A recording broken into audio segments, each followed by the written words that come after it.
Hello everyone. हम लोग chapter 1 linear equations इन two variables कर रहे हैं। उसमें से अभी तक हमारा जो है प्रैक्टिस सेट 1.4 तक कंप्लीट हो गया है। उसके आगे का पोर्शन हम आज के वीडियो में करेंगे। तो ये देखिए, पेज नंबर 20 पे जो दिया है ये आपको दिख रहा होगा। आप भी अपने टेक्स्ट बुक में पेज नंबर 20 ओपन करके जो मैं यहाँ एक्सप्लेन कर रहा हूँ उसे आप अच्छे से समझने की कोशिश कीजिए।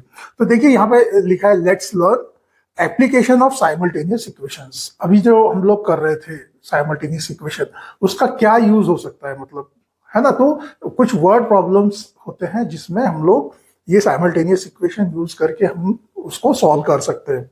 मतलब अभी तक क्या हुआ था कि हम लोगों ने जितने भी अभी तक प्रैक्टिस सेट किए हैं, जो भी एग्जांपल्स सॉल्व किए हैं, उसमें क्या है, डायरेक्टली हम लोगों को इक्वेशंस दिए हुए हैं और उसमें हम लोगों को जो वेरिएबल्स है वो हम लोग देखिए कौन कौन से एलिमिनेशन मेथड, ग्राफिकल मेथड और क्रैमर रूल से हमने उन इक्वेशंस को सॉल्व करके वेरिएबल्स की वैल्यूज हम लोगों ने फाइंड की है। लेकिन अभी यहाँ से आगे अभी क्या होने वाला है अभी कि हमें डायरेक्टली इक्वेशंस नहीं दिए जाएंगे, हमें एक वर्ड प्रॉब्लम दिया जाएगा और उसमें कुछ कंडीशंस होंगी। उस कंडीशंस के बेस पे हमें इक्वेशन खुद ही फॉर्म करना है, ठीक है ना। वो जो वर्ड प्रॉब्लम में जो भी लिखा रहेगा उसे हमें अच्छे से रीड करना है, समझना है और उस बेस पे हमें इक्वेशन फॉर्म करना है खुद ही, ठीक है। और वो जब इक्वेशन फॉर्म हो जाएंगे तो उन इक्वेशन को सॉल्व करके जो भी वर्ड प्रॉब्लम में जो पूछा है वो हमें सॉल्व करके दिखाना है। तो यहाँ पे हमें कैसे वो करना है, तो उसके लिए यहाँ पे एक एक्टिविटी दी हुई है। तो उससे आपको, हम लोग वो एक्टिविटी करेंगे ना, तो उससे आपको एक बेसिक आइडिया आ जाएगा कि किस तरह से वर्ड प्रॉब्लम से हम लोग इक्वेशन कैसे फ्रेम करेंगे। तो यहाँ पे देखिए एक्टिविटी क्या है, there are some instructions given below, frame the equations from the information and write them in the blank boxes shown by arrows. तो यहाँ पे देखो सबसे पहले ये जो सेंटर में एक बॉक्स जो है सबसे बड़ा, ठीक है, तो ये वाला जो बॉक्स है सेंटर में, वहां पे लिखा हुआ है देखो आई एम सार्थक, ठीक है, my present age is x years, ठीक है। नीचे क्या लिखा है, I am Sakshi, my present age is y years. अब यहाँ पे ये राइट साइड में एक बॉक्स बना है, यहाँ पे एक एरो दिया हुआ है और नीचे इस बॉक्स में हमें क्या करना है, the sum of present ages of Sarthak and Sakshi is 25। मतलब समझा आपको, सार्थक जो है उसका प्रेजेंट एज कितना है, एक्स ईयर्स, और साक्षी जो है उसका प्रेजेंट एज कितना है, वाई ईयर्स। तो उन दोनों के एज का सम मतलब एक्स प्लस वाई, यहाँ पे क्या हो जाएगा, x plus y is equal to कितना ईयर्स दिया हुआ है, यहाँ पे 25 ईयर्स दिया हुआ है, तो यहाँ पे 25 लिख लेंगे, ठीक है। ये देखिए थोड़ा सा ठीक से नहीं लिखा हुआ है, फिर से मैं इसको लिखता हूं अच्छे से। एक्स प्लस वाई, एक्स जो है सार्थक का एज है, प्लस वाई जो है साक्षी का एज है, और इन दोनों की एज का जो सम है वो कितना दिया हुआ है, 25 है। तो ये दिख रहा है आपको, x plus y is equal to 25। ये क्या है, एक इक्वेशन है, ठीक है ना। तो ये B X A X plus B Y is equal to C के फॉर्म में है, तो ये एक लीनियर इक्वेशन है। तो इस तरह से एक इक्वेशन बन गया। इसी तरह से हम लोग ये जो इंफॉर्मेशन दी हुई है ना, उस बेस पे हम लोग इक्वेशंस फॉर्म कर सकते हैं। तो यहाँ पे देखो, ये जो लेफ्ट साइड में जो बॉक्स दिया है, यहाँ पे क्या लिखा है देखो, 4 years ago साक्षी's age was 3 years less than the Sarthak's age at that time. अब देखो आज की एज अगर साक्षी की एज अगर वाई ईयर्स है तो 4 साल पहले कितनी होगी उसकी, 4 साल कम, है ना। जो भी आज की एज है, तो आज की एज है उसकी वाई, तो 4 साल पहले उसकी एज कितनी हो जाएगी, y-4 हो जाएगी। ये बात समझ में आ रही है ना, ठीक है। तो y-4 4 साल पहले, लेकिन उससे में 4 साल पहले जो थी उसकी age was 3 years less than, वो किसके इक्वल थी, 3 years less than Sarthak's age at that time. तो सार्थक की एज भी 4 साल कम होगी, मतलब x-4 होगी उसकी एज। सार्थक की प्रेजेंट एज जो है x है, तो 4 साल पहले उसकी एज x-4 होगी, तो उसकी 4 साल पहले x-4 एज है, उससे 3 years लेस। तो इसकी जो एज है सार्थक की, उससे 3 years लेस है, -3 और करना पड़ेगा यहाँ पे, ठीक है।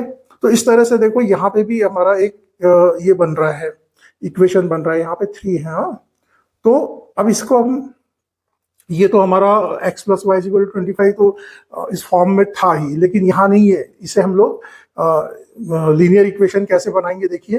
तो यहाँ पे देखो ये y-4 is equal to x minus, ये -4 और -3 है ना, ये ब्रैकेट जब ओपन करेंगे तो ये -4 -3 मतलब -7 हो जाएगा ये। ठीक है, तो हम ये जो 7 है उसको उधर ले जाएंगे तो माइनस का है वो प्लस का हो जाएगा, तो 7 - 4 इज इक्वल टू 3 होगा। और y को इधर ले आएंगे तो x minus y is equal to 3, ये हमारा एक इक्वेशन बन जाएगा जो कि ax plus B Y is equal to C के फॉर्म में है। ठीक है, तो इस तरह से हमने दो इक्वेशन हमारे बन गए। देखो और एक और बॉक्स दिया है जो ऊपर साइड में देखो, अभी Sarthak's age is less by 8 than double the age of Sakshi. तो सार्थक की जो एज है ना, तो यहाँ पे सार्थक की एज कितनी है, x है। ठीक है, अब वो कितनी है बोल रहे हैं, is less by 8 than double the age of Sakshi. तो साक्षी की एज कितनी है, y, उसका डबल कितना हो जाएगा 2y। उससे क्या है, कितनी लेस है, 8 लेस, तो इसमें से -8 कर देंगे। अब इसको हम जब सॉल्व करेंगे, इसे अगर हम ax plus B Y is equal to C के फॉर्म में लिखेंगे तो ये क्या हो जाएगा, x minus 2y is equal to -8। ये इसका हमारा लीनियर इक्वेशन बन जाएगा, है ना, ये ax plus B Y is equal to C के फॉर्म में। तो इस तरह से 3 हमारे इक्वेशन बन गए। एक देखिए x plus y is equal to 25, x minus y is equal to 3 और x minus 2y is equal to -8। इस तरह से हमें इक्वेशंस बनाना है। जो भी इंफॉर्मेशन दी रहेगी वर्ड प्रॉब्लम में, उसमें कुछ कंडीशंस दी रहेगी, हमें उस कंडीशंस को अच्छी से समझना है हमें, और उस बेस पे हमें ये इक्वेशंस फॉर्म करने हैं। तो यहाँ पे हम लोग एग्जाम्पल जितने भी दिए हैं 1 2 3 4 5 पूरे एग्जाम्पल्स हम लोग सॉल्व करेंगे। ठीक है, तो चलिए हम लोग देखते हैं एग्जाम्पल नंबर 1। ठीक है, तो यहाँ पे मैं सॉल्व करके दिखाता हूँ आपको बोर्ड पे। ठीक है, क्योंकि यहाँ पे शॉर्टकट में किया है, फिर बाद में आगे कुछ उन्होंने, तो यहाँ पे मैं डिटेल में आपको एक्सप्लेन करता हूँ। चलिए, ये समझ में आ गया है ना आपको अच्छे से। देखिए ये वीडियो बार बार देखिए, इसको अगर नहीं समझ में आ रहा होगा तो रिवर्स कर करके देखिए। मैंने तो मेरे हिसाब से तो मैंने मुझे ऐसा लगता है कि बहुत सिंपली आपको समझाया है। ठीक है, तो सिर्फ आपको अगर एक बार में नहीं आ रहा होगा समझ में तो 2 बार देखिए, 3 बार देखिए, 4 बार देखिए, आ जाएगा समझ में, कोई दिक्कत नहीं है, बहुत इजी है। चलिए देखते हैं एग्जाम्पल नंबर 1। एग्जाम्पल नंबर 1 देखिए, आपको ये स्क्रीन पे दिख रहा होगा, और क्या दिया है, the parameter of a rectangle is 40 centimetre, the length of the rectangle is more than double its breadth by 2, find length and breadth. तो देखिए इसे हम मैं यहाँ पे क्वेश्चन पूरा नहीं लिखूंगा, डायरेक्ट हम एग्जाम्पल 1 करेंगे, और मैं इसका करूंगा सॉल्यूशन सीधे, है ना, इसको कैसे सॉल्व करना है आपको बता रहा हूं। तो यहाँ पे क्या करना है हमें कि अब ये जो है वैसे तो आप मतलब अगर ज्योमेट्री में देखेंगे तो आपको अलग तरीके से करना पड़ेगा, लेकिन यहाँ पे हम लोग अलजेब्रा के है ना, अलजेब्रा में इसे इक्वेशन फॉर्म करके ही हमें सॉल्व करना है। ठीक है ना, ज्योमेट्री से नहीं करना, ज्योमेट्री की कोई मेथड से नहीं करना है हमें इस क्वेश्चन को। तो यहाँ पे क्या करना पड़ेगा हमें कि सबसे पहले तो लेंथ और ब्रेड्थ को हम कंसिडर कर लेंगे कि let length of rectangle be x centimetre and breadth be y centimetre. ठीक है, तो यहां पे वैसे हम भी लिख लेंगे, देखिए let length of rectangle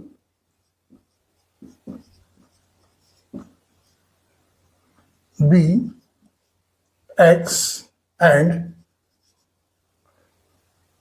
breadth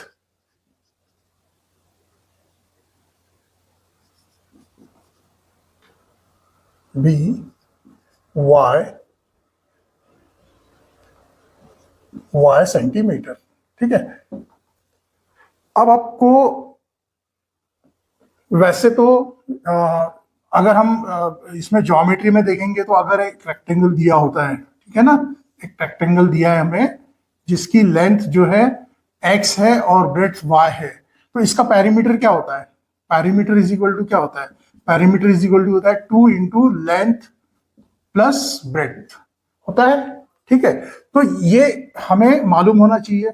अब यहाँ पे इक्वेशन, इसमें क्वेश्चन में जो लिखा है, कंडीशन दी हुई है, the perimeter of a rectangle is 40 centimetre, ये एक कंडीशन है। तो फ्रॉम यहाँ पे जो लिखा है ना, देखो सेम वैसे ही लिखिए आप भी, फ्रॉम फर्स्ट कंडीशन है ना, FIRST फर्स्ट कंडीशन, कंडीशंस आप शॉर्टकट में मैं लिख देता हूं। तो पेरीमीटर, पेरीमीटर मतलब क्या होता है ना, अगर एक रेक्टेंगल है उसका लेंथ x सेंटीमीटर है और ब्रेथ y सेंटीमीटर है, तो उसका पेरीमीटर, ये ज्योमेट्री का फॉर्मूला है ना, is equal to 2 length plus breadth होता है।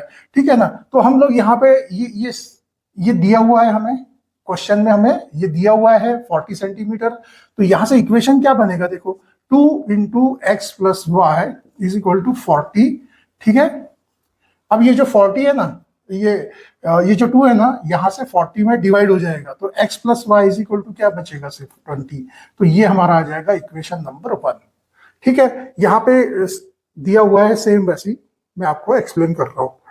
तो ये आ गया फर्स्ट कंडीशन से, है ना। फर्स्ट कंडीशन हमें क्या दी हुई है, the perimeter of a rectangle is 40 centimetre, ये पहली कंडीशन है। अब पेरीमीटर क्या होता है, 2 इंटू लेंथ प्लस ब्रेड्थ, तो 2 into length plus breadth is equal to 40 centimetre. ये हमें हमारा जो क्वेश्चन दिया उसी में दिया हुआ है, तो इससे हमारा ये इक्वेशन आ गया। तो एक इक्वेशन हमें मिल गया, x plus y is equal to 20। अब एक और इक्वेशन, एक और हमारा कंडीशन क्या दिया है, the length of the rectangle is more than double its breadth by 2।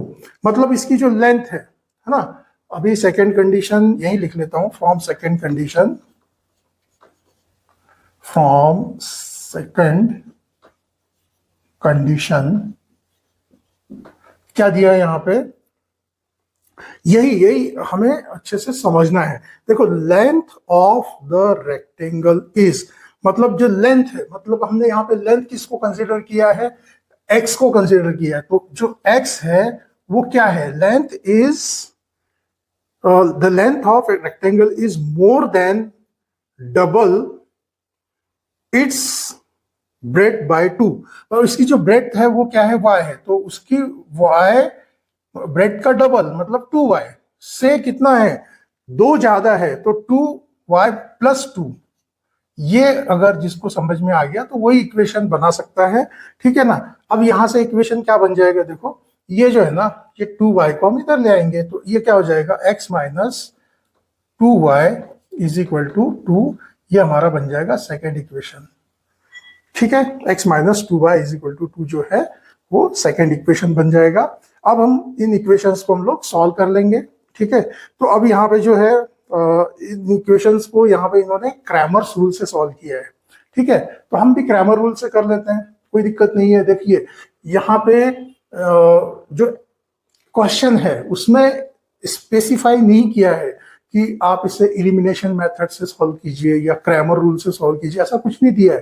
तो ऐसा है, हम इलिमिनेशन मेथड से भी कर सकते हैं, क्रैमर से भी कर सकते हैं। ग्राफिकल इसलिए नहीं करना चाहिए कि उसमें ग्राफ प्लॉट वगैरह करना पड़ता है, ग्राफ पेपर लगता है, तो वो उसे ज्यादा प्रिफर नहीं करना है। वो तो उसका क्वेश्चन जब आएगा तभी हम करेंगे, इधर अदरवाइज हमें कोई इस टाइप का इक्वेशन, हमें इस टाइप के प्रॉब्लम में हम इलिमिनेशन मेथड या क्रैमर रूल दोनों में से किसी एक से सॉल्व करेंगे। तो यहाँ पे क्रैमर रूल से कर लेते हैं। तो सबसे पहले क्रैमर रूल से सॉल्व करने के लिए हमें पहले क्या निकालना पड़ता है, डी निकालना पड़ता है। सॉरी, सबसे पहले तो मैं क्या कर लेता हूँ, यहाँ पे ये दोनों इक्वेशन एक के नीचे एक लिख लेते हैं, है ना। तो यहाँ पे इक्वेशन 1 हमारा क्या आ गया है, x plus y is equal to 20 है। ठीक है, ये पहला इक्वेशन है हमारा। और दूसरा इक्वेशन क्या आ रहा है, x minus 2y is equal to 2, x minus 2y is equal to 2। ये हमारा है सेकेंड इक्वेशन, सॉरी ये 2 जो है ना न्यू हमारा न्यू नंबर्स में नहीं लिखना है, इसको रोमन नंबर्स में लिखना है। हाँ, ये तो क्या हो जाएगा, वो थोड़ा कंफ्यूजन हो सकता है, यहाँ भी 2 लिखा है, यहाँ भी 2 लिखा है, ऐसा है ना। तो ये एक बार इक्वेशन बराबर है क्या, x minus 2y is equal to 2 और x plus y is equal to 20। ठीक है, अब देखिए यहां से अभी क्या हो जाएगा, क्रैमर रूल से हम लोग क्या करते हैं, सबसे पहले हमें d निकालना होता है ना। तो d क्या होता है, इन दोनों का कोफिशिएंट। तो यहाँ तो 1 है, 1 है, ठीक है, यहाँ पे भी क्या है, 1 है, और यहाँ कोफिशिएंट क्या है, -2 है। बस इसे हम सॉल्व कर देंगे तो ये क्या हो जाएगा, ये इन दोनों का मल्टीप्लीकेशन क्या होगा, -2 और -1 इंटू 1 मतलब 1 हो जाएगा। तो -2 -1 इज इक्वल टू क्या हो जाएगा, -3 आ जाएगा। ठीक है, आ रहा है। उसके बाद में हम लोग क्या करेंगे, dx निकालेंगे। तो dx क्या होता है, थोड़ा नीचे लिखना पड़ेगा, dx इज इक्वल टू होता है, देखो ये जो कॉलम है x के कोफिशिएंट का कॉलम, इसे हम इससे रिप्लेस कर देते हैं। ठीक है ना, तो ये हो जाता है 20 और 2, और ये 1 -2, 1 -2। अब इसे हम सॉल्व करेंगे तो ये क्या आ जाएगा, देखो 20 माइनस है ना, 20 इंटू -2 कितना हो जाएगा, -40 हो जाएगा। ये -40 और -2 इंटू 1 मतलब ये 2, तो ये -42 आ जाएगा। ठीक है, dx का वैल्यू आ गया। उसके बाद हम dy का वैल्यू निकाल लेंगे। अब तो dy इज इक्वल टू क्या आएगा, देखिए dy इज इक्वल टू, अब हम क्या करेंगे, जो y का जो कोफिशिएंट का कॉलम है, ये वाला कॉलम है ना, इसको हम कांस्टेंट से रिप्लेस कर देंगे। तो ये हो जाएगा 1 1 और ये हो जाएगा 22, 20 और 2। अब इससे यहाँ पे हम लोग सॉल्व कर लेंगे तो ये देखिए कैसा आएगा, 1 इंटू 2 मतलब 2 आ जाएगा, -1 इंटू 20 मतलब -20, तो ये आ जाएगा -18। ठीक है, वैल्यूज आ रहे हैं बराबर। ठीक है, चलिए अब by Cramer's rule, by Cramer's rule, rule का आर कैपिटल लिखना जरूरी नहीं है रूल, लेकिन क्रैमर का सी हमेशा कैपिटल लिखिए। ये क्रैमर क्योंकि प्रॉपर नाउन है इसलिए कैपिटल ही लिखना है, किसी का नाम जब भी लिखते हैं तो सी कैपिटल रहता है। तो बाय क्रैमर्स रूल यहां से हमें x इज इक्वल टू क्या हो जाएगा, x is equal to dx upon D, dx upon D. तो dx कितना आ रहा है हमारा, dx आ रहा है -42 और d कितना है हमारा -3। तो इसे हम सॉल्व करेंगे, माइनस माइनस कैंसिल हो जाएगा, और 42 जो है 3 से 14 टाइम्स कैंसिल हो जाएगा। तो x का वैल्यू कितना आ जाएगा हमारा, 14 आ जाएगा। ठीक है, और y इज इक्वल टू क्या होता है, by Cramer's rule dy upon D. अभी dy कितना आ रहा है हमारा, -18 अपॉन डी जो है -3 है, ये माइनस माइनस कैंसिल हो जाएगा, और ये आ जाएगा 6 है ना, 3 6 आर 18।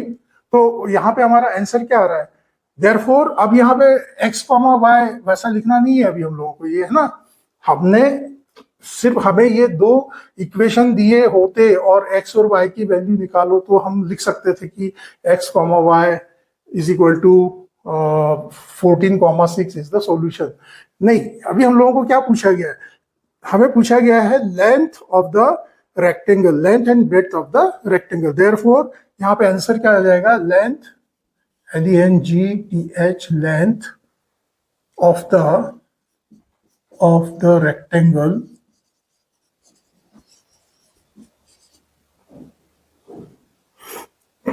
थोड़ा सा नीचे लिखने में थोड़ा दिक्कत होती है। Rectangle is 14 centimetre, is 14 centimeter and breadth, BREADTH, breadth is 6 centimeter। इस तरह से हमारा आंसर हमें लिखना पड़ेगा, ना कि x, y is equal to 14,6 is the solution, वो नहीं लिखना है अभी यहाँ पे हमें। ठीक है, क्योंकि क्वेश्चन में जो पूछा है वही हमारा आंसर लिखना पड़ेगा। ठीक है, तो हमें किया क्या है यहाँ पे इस क्वेश्चन में, इस एग्जाम्पल में हमें 2 कंडीशन दी गई थी। पहली कंडीशन ये थी कि जो पैरीमीटर है वो 40 सेंटीमीटर है, तो उससे हमें ये वाला इक्वेशन मिल गया। सेकेंड कंडीशन ये थी कि जो उसका जो लेंथ है उसके ब्रेड से डबल से भी दो ज्यादा है ना, 2 more by double the bread, ऐसा कंडीशन दिया हुआ था सेकंड कंडीशन, उससे हमें सेकंड नंबर का इक्वेशन मिल गया। अब इन इक्वेशन को हम लोग चाहे तो एलिमिनेशन मेथड से भी सॉल्व कर सकते थे, इसमें से इसको माइनस कर देते तो ये कैंसिल हो जाता, ये उससे भी आ जाता, लेकिन अभी उसमें क्रैमर रूल से किया हुआ है, हमारे एग्जाम्पल में जो बुक है उसमें क्रैमर रूल से किया है, तो हमने भी इसको क्रैमर रूल से कर लिया है। ठीक है, तो इसको अगर सॉल्व करने के बाद में हमारा एक्स का वैल्यू आ गया 14, तो ये जो 14 है ये सेंटीमीटर हो गया, क्योंकि एक्स को हमने क्या कंसिडर किया है, तो यहाँ पे एक्स है ना, length of the rectangle x, ठीक है ना, तो और वो सेंटीमीटर में किया था, तो इसका आंसर भी सेंटीमीटर में आएगा, और y जो है वो ब्रेड्थ है ना, तो y सेंटीमीटर, तो y इज इक्वल टू ये आ जाएगा 6 सेंटीमीटर। इस तरह से ये आंसर आ गया हमारा। ठीक है, आई होप समझ में आ गया होगा, क्योंकि बहुत से लोगों को ना एग्जाम्पल भी समझ में नहीं आते हैं, क्योंकि एग्जाम्पल में कई जगह डायरेक्टली वो लिख देते हैं, पूरा एक्सप्लेन करके नहीं लिखते हैं, तो इस वजह से मैं एग्जाम्पल भी आपको, हर एक एग्जाम्पल को भी मैं एक्सप्लेन करके समझाऊंगा। भले ही टाइम जाता है और कुछ मतलब स्टूडेंट्स ऐसे भी रहेंगे जिनको मतलब समझ में आ जाता है, तो उनको बोर भी लगेगा कि अरे क्या ये जो चीज समझा चुके हैं बुक में, वो तो उसको फिर से क्या समझाने की जरूरत है। लेकिन देखिए, सभी जो स्टूडेंट्स होते हैं ना, सभी का लेवल एक जैसा नहीं होता, कुछ होशियार होते हैं, कुछ स्टूडेंट्स कुछ थोड़ा से मिडिल रेंज के रहते हैं, कुछ थोड़ा सा उनको एक्सप्लेन मतलब समझने में थोड़ा सा प्रॉब्लम होता है, तो उनको मतलब ये रख के, ध्यान में रख के मैं ये कर रहा हूँ। ठीक है ना, मुझे ऐसा लगता है, देखो जो होशियार है वो तो समझ ही लेंगे, लेकिन जो जिनको नहीं आता है वो उन्होंने समझना बहुत जरूरी है। ठीक है ना, तो इसलिए ये मैं पूरे एग्जाम्पल भी पूरे डिटेल में एक्सप्लेन करूंगा। ठीक है, तो थोड़ा सा कंफ्यूजन होता है, ये यहाँ लिखा हुआ और अपना हम जो रहता है ना उसमें थोड़ा सा डिफरेंस रहता है लिखने में, तो थोड़ा सा डिस्टर्ब होता है इसमें भी। ठीक है, तो इस तरह से एग्जाम्पल 1 हमारा कंप्लीट हो गया। अब हम एग्जाम्पल 2 भी देख लेते हैं। ठीक है, तो चलिए देखते हैं नेक्स्ट एग्जाम्पल 2।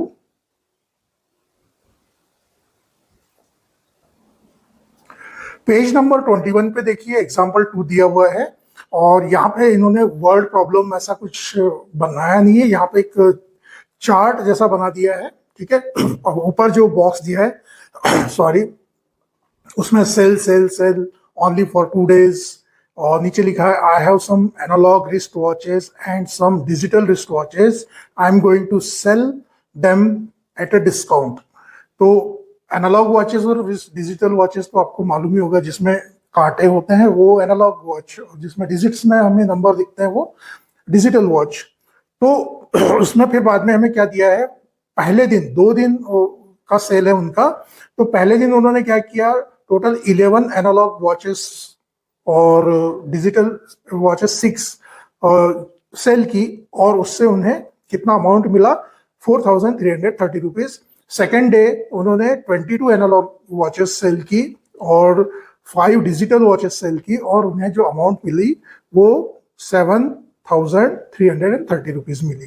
तो हमें क्या करना है, find selling price of wrist watch of each type. Each type मतलब एनालॉग वॉच जो है उसका सेलिंग प्राइस क्या है, और डिजिटल वॉच है उसका सेलिंग प्राइस क्या है, हमें फाइंड करना है। तो इसके लिए हम लोग क्या करेंगे, जो एनालॉग वॉच है उसका सेलिंग प्राइस एक्स कंसिडर कर लेंगे, और डिजिटल वॉच जो है उसका सेलिंग प्राइस वाई कंसिडर कर लेंगे, और जो दोनों कंडीशन दी है उस बेस पे दो हमारे इक्वेशंस तैयार हो जाएंगे, और उनको हम सॉल्व करके एक्स और वाई की वैल्यूज निकाल लेंगे, जो कि उन दोनों टाइप के वॉचेस की सेलिंग प्राइस हो जाएगी। ठीक है, तो चलिए हम लोग देखते हैं एक हमारा एग्जाम्पल 2। तो यहाँ पे हमें सॉरी थोड़ा गले में खिचखिच हो रही है, तो इसका हम कर रहे हैं एग्जाम्पल 2 का सॉल्यूशन। ठीक है, तो यहाँ पे सबसे पहले क्या करना पड़ेगा, हमें सेलिंग प्राइस को ही कंसीडर करना पड़ेगा। तो let the selling price of let the, अच्छा ये जो सब लिखा रहता है ना और यहाँ पे जब हम प्रॉब्लम सॉल्व करते हैं उस समय जब हम टेक्स्ट जो लिखते हैं तो वहां पे ऐसा जरूरी नहीं कि जो जैसा लिखा है वैसा ही लिखेंगे। हम हमारी तरफ से हम लिख सकते हैं, लेकिन जो लिखना चाहिए वही लिखना चाहिए। और वहां पे कोई ग्रामर वगैरह कुछ देखा नहीं जाता है, ठीक है ना। लेकिन समझ में आना चाहिए कि हाँ क्या कर रहे हैं। तो let the selling price of analogue, यहीं पे लिखते हैं analogue,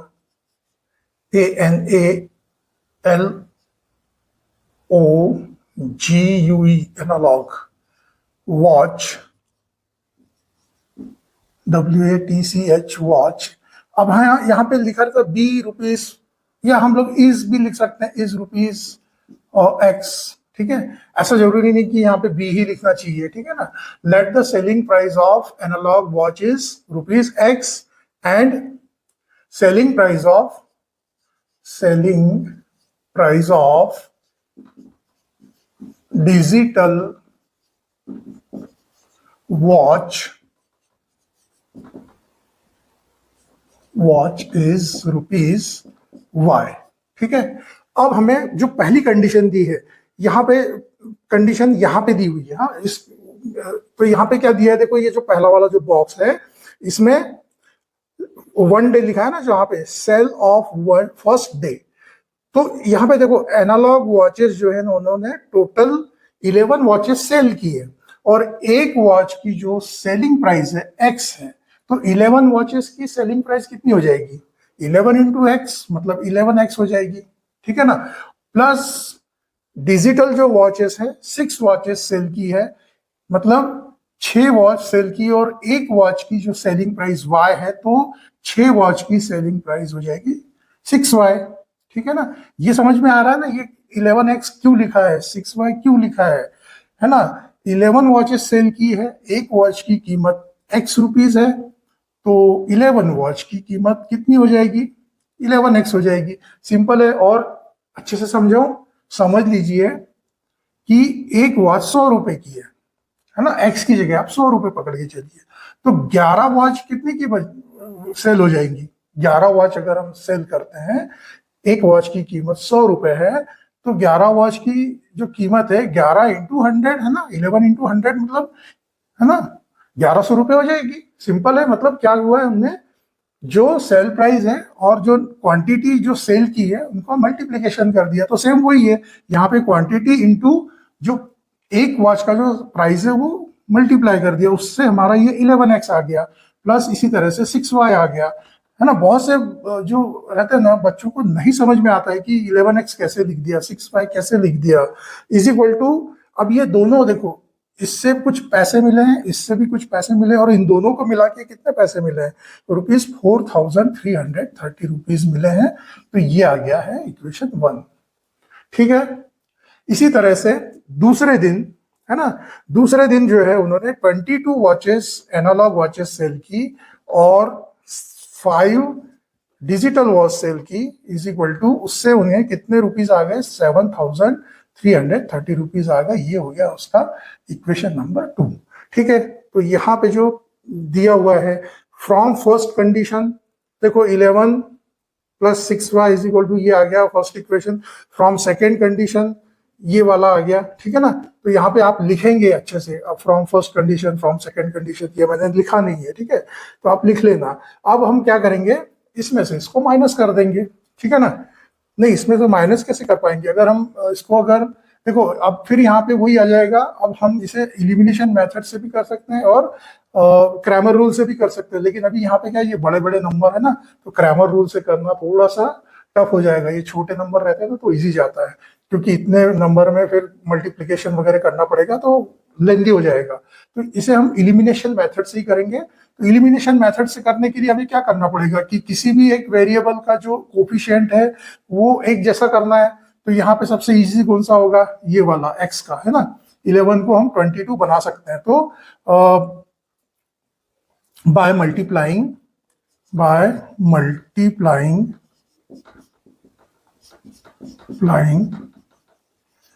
equation, both sides of equation 1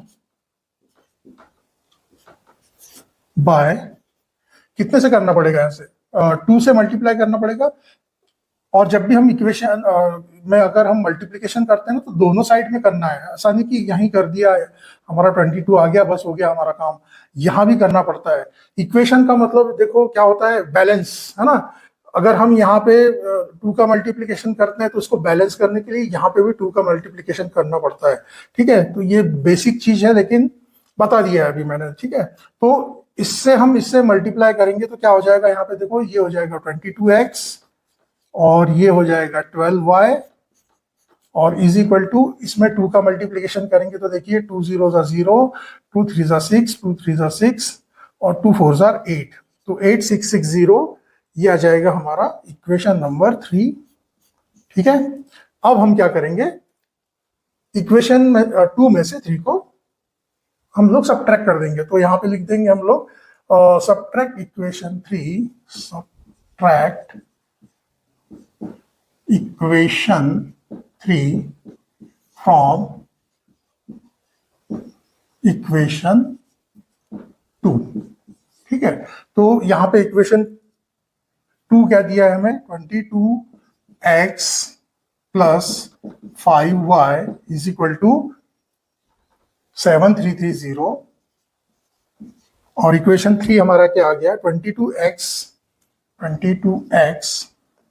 plus 12y is equal to 8660। ठीक है, अब इसे हम माइनस कर देंगे, सब्ट्रैक्ट करना है। तो जब भी हम सब्ट्रैक्ट करते हैं इसको, अगर इसमें से इस इक्वेशन को सब्ट्रैक्ट कर रहे हैं हम लोग, तो ये सब्ट्रैक्शन का साइन है। तो उस समय क्या होता है कि ये जो नीचे के जो है ना साइन, ये प्लस है तो ये माइनस होगा, ये प्लस है ये भी माइनस होगा, यहाँ भी प्लस है ये भी माइनस होगा। तो 22 ये ऊपर का प्लस का है, ये माइनस का है, तो ये कैंसिल हो जाएगा। ठीक है, अब यहाँ पे देखो 12 जो है माइनस का है और 5 प्लस का है, तो माइनस ही होगा, लेकिन 7y, लेकिन -7y आएगा। क्यों, क्योंकि जो बड़ी नंबर है 12 है उसके सामने माइनस का साइन है। यहाँ भी देखो माइनस ही होगा, 0 में से 0 माइनस हो जाएगा, 6 में से 3 माइनस हो जाएगा, 3 आएगा, 6 में से 3 माइनस होगा, फिर 3 आएगा, 8 में से 7 माइनस होगा, 1 आएगा। ठीक है, लेकिन ये भी माइनस का आएगा। ठीक है, -1330। अब y इज इक्वल टू कितना आ जाएगा, therefore y is equal to, देखो दोनों साइड में माइनस है तो दोनों कैंसिल हो जाते हैं। ठीक है, तो y इज इक्वल टू कितना आ जाएगा, 1330 अपॉन 7। अब इसे सॉल्व कर देंगे तो देखो 7 1 7, कितना आ जाएगा, 6 बचेगा, 7 9 63 और ये 0 190। तो y का वैल्यू कितना आ जाएगा हमारा, 190। अब हम क्या कर लेंगे, put y is equal to 190 in equation 1, in equation 1। ठीक है ना, ये जो वैल्यू आई है हम इक्वेशन 1 में पुट कर देंगे। हमारा इक्वेशन 1 ये है। ठीक है, यहाँ पे आपके इसमें लिखा हुआ है कि substitute this value of y in equation 1, वो भी करेक्ट है। आप वैसा भी लिख सकते हैं, ऐसा भी लिख सकते हैं, या इवन आपके देखो हर एक स्कूल में जो टीचर्स होते हैं सबका अपना अपना पढ़ाने का ढंग होता है, उनका लिखने का तरीका भी अलग होता है। तो आपके टीचर्स जैसे बताते हैं आप वैसा लिखिए, कोई दिक्कत नहीं है।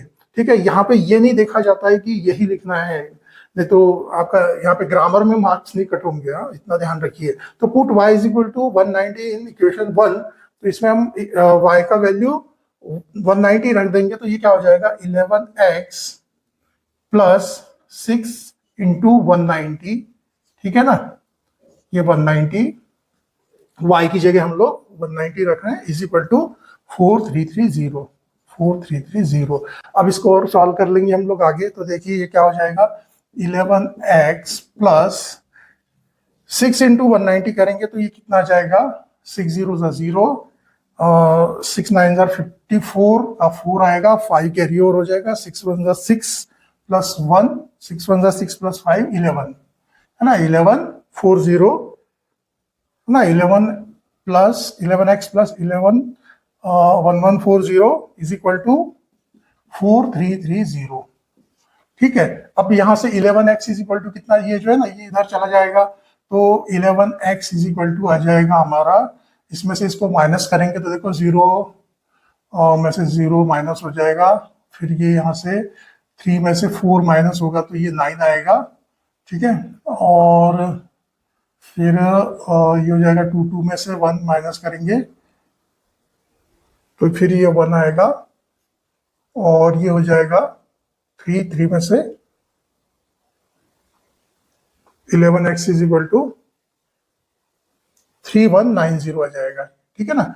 इसमें से इसको हम माइनस करेंगे तो 3190 आ जाएगा, है ना। यहाँ पे ये 2 हो जाएगा, लेकिन इसमें से तो कुछ लिया नहीं है, ये 4 ही रहेगा, 4 माइनस 1 इज इक्वल टू 3 आएगा। तो therefore x is equal to कितना आ जाएगा, x is equal to 3190 divided by 11। 11 से अगर हम इसको ये करते हैं, डिवाइड करते हैं, तो ये देखो पहले तो 11 2 ज़ा 22, फिर 9 बच जाएगा, तो 11 9 ज़ा 99 और 0, तो x जो है वो आ जाएगा हमारा 290, ठीक है। तो इस तरह से देखो यहाँ पे क्या आ गया, हमारा आंसर क्या आ जाएगा, देयरफॉर सेलिंग, है ना। हमने x किसको माना था, x जो है हमारा एनालॉग वॉच का सेलिंग प्राइस है, तो सेलिंग प्राइस ऑफ, है ना, analogue, each analogue, EACH, each analogue watch is rupees 290, ठीक है। एंड ये पूरा आपको लिखना पड़ेगा, ठीक है ना। एंड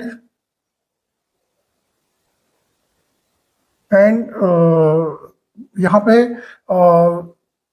एंड यहाँ पे क्या लिखा है, ऑफ ईच डिजिटल वॉच, है ना, सीधा सीधा लिखा। मैं चाह रहा था कि and selling price of digital watch पूरा लिखना, ठीक है ना। तो एंड जैसा इसमें शॉर्टकट में भी लिखा है, लेकिन हम चाहें तो एंड सेलिंग प्राइस ऑफ इस तरह से पूरा लिख सकते हैं, and selling price of digital watch is rupees, कितना आ रहा है हमारा डिजिटल वॉच का, 190। इस तरह से आप पूरा आंसर अच्छे से लिख सकते हैं।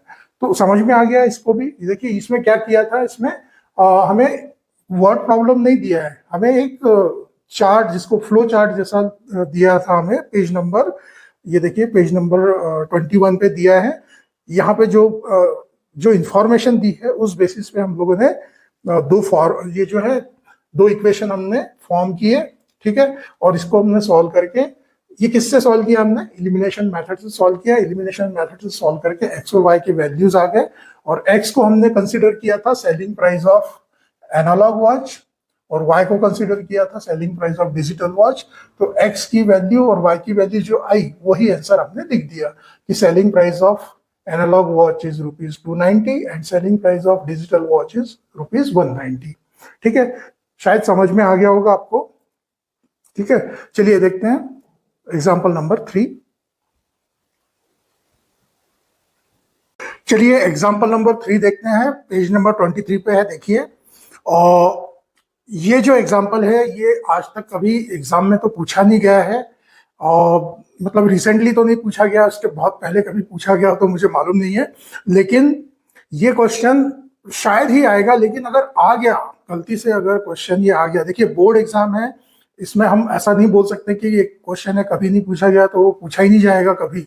देखिए अगर किसी साल अगर बहुत टफ क्वेश्चन पेपर निकालना होगा बोर्ड को, तो ये क्वेश्चन जरूर देंगे वो। और ये क्वेश्चन जब भी देंगे ना, तो ऐसा तो देंगे नहीं, ये जो फिगर वगैरह बनाया हुआ है यहाँ पे, इस टाइप के जो फिगर्स बने हुए, बॉक्सेस वगैरह, ऐसा बना के तो नहीं देंगे। तो क्वेश्चन किस फॉर्म में आएगा, इस टाइप का आएगा, सीधा सीधा, ठीक है। आपको वर्ड प्रॉब्लम आएगा। तो यहाँ पे मैंने वर्ड प्रॉब्लम लिख लिया है, और इसलिए भी लिखा है क्योंकि इसमें से बहुत सी चीजें आपको एक्सप्लेन करना पड़ेगा। तो हम लोग, चलिए इस टैब की तो कोई जरूरत नहीं पड़ेगी मुझे लगता है, टैब को हम साइड में रख देते हैं और इसे यहाँ पे सॉल्व करते हैं, ठीक है। चलिए एग्जाम्पल नंबर 3 कैसे करना है देखते हैं। देखिए इस क्वेश्चन को सबसे पहले तो पूरे ध्यान से पढ़ना पड़ेगा आपको कि अ boat travels 16 kilometre up stream and 24 kilometre down stream in 6 hours. The same boat travels 36 kilometers upstream and 48 kilometers downstream in 13 hours. Then find the speed of water current and speed of boat in still water. अब देखिए यहाँ पे कुछ नए शब्द जो आ रहे हैं, जैसे अभी अप स्ट्रीम है, डाउन स्ट्रीम है, ठीक है ना, ये स्टिल वाटर है, ठीक है। तो इसको पहले आपको समझना बहुत जरूरी है। उसके बाद में यहाँ पे देखिए, यहाँ पे डिस्टेंस दिया हुआ है 16 किलोमीटर और ये 24 किलोमीटर, यानी डिस्टेंस है, 6 आवर्स यानी टाइम है। मतलब हमें क्या करना पड़ेगा, ये देखो, ये जो 16 किलोमीटर अप स्ट्रीम और ये 24 किलोमीटर अप स्ट्रीम को ट्रैवल करने में, मतलब उतना डिस्टेंस कवर करने में इतना टाइम लगा है, मतलब इसे भी हमें टाइम में कन्वर्ट करना पड़ेगा। ये जो दिख रहा है डिस्टेंस है, इसे हमें टाइम में कन्वर्ट करना पड़ेगा। तो सबसे पहले तो अप स्ट्रीम और डाउन स्ट्रीम क्या होता है हम समझ लेंगे अच्छे से। देखिए इसका सॉल्यूशन, तो सबसे पहले तो हमें क्या है, जो भी फाइंड करना होता है उसे हम कुछ वेरिएबल कंसिडर कर लेते हैं। जैसे आपने यहाँ पे क्या फाइंड करना है, find the speed of water current and speed of boat in still water. तो let the speed of boat, हम लोग बोट की स्पीड को x क्यों लेंगे, मैं उसका भी एक रीजन बता देता हूं। Late the speed of boat is x kilometre per our, is x kilometre per our. Speed जो भी होती है किलोमीटर पर आवर में होती है, ठीक है। और बोट का स्पीड हम क्यों पहले ले रहे हैं, क्योंकि बोट की जो स्पीड होती है उसे जो वाटर करंट है, नदी जो है उसकी करंट जो होती है, नदी का वाटर करंट मतलब क्या है, नदी में एक बहाव होता है एक दिशा में, उसका जो करंट होता है, उसकी जो धारा होती है, उसमें फोर्स होता है। आपको मालूम होगा, बहुत बार आपने देखा होगा, पानी में इतना फोर्स होता है कि वो चीजों को बहा के ले जाता है। लेकिन यहाँ पे उतना भी नहीं है, लेकिन जो भी करंट रहेगा वो बोट की स्पीड को इफेक्ट करेगा। इसलिए हम लोग पहले बोट की स्पीड को एक्स कंसिडर कर ले रहे हैं, और and speed of water current is y kilometre per our. ठीक है, इतना तो पक्का समझ में आ गया होगा। लेकिन अब यहाँ पे देखिए, बहुत समझने वाली बात है, यहाँ पे अच्छे से ध्यान से समझिए। देखिए यहाँ पे जो अप स्ट्रीम लिखा है, ठीक है ना, तो जब भी अप स्ट्रीम का मतलब क्या होता है, जिस दिशा में नदी बह रही है उसके विरुद्ध दिशा में अगर नाव को ट्रेवल करेगी नाव, तो उससे क्या होगा कि नाव की जो स्पीड है उसको जो नदी की जो स्पीड है, नदी का जो करंट है वो उसे अपोज करेगा। मतलब क्या होगा, तो स्पीड ऑफ बोट, यहां से देखो, यहां से भी ये समझने वाली बात है, स्पीड ऑफ बोट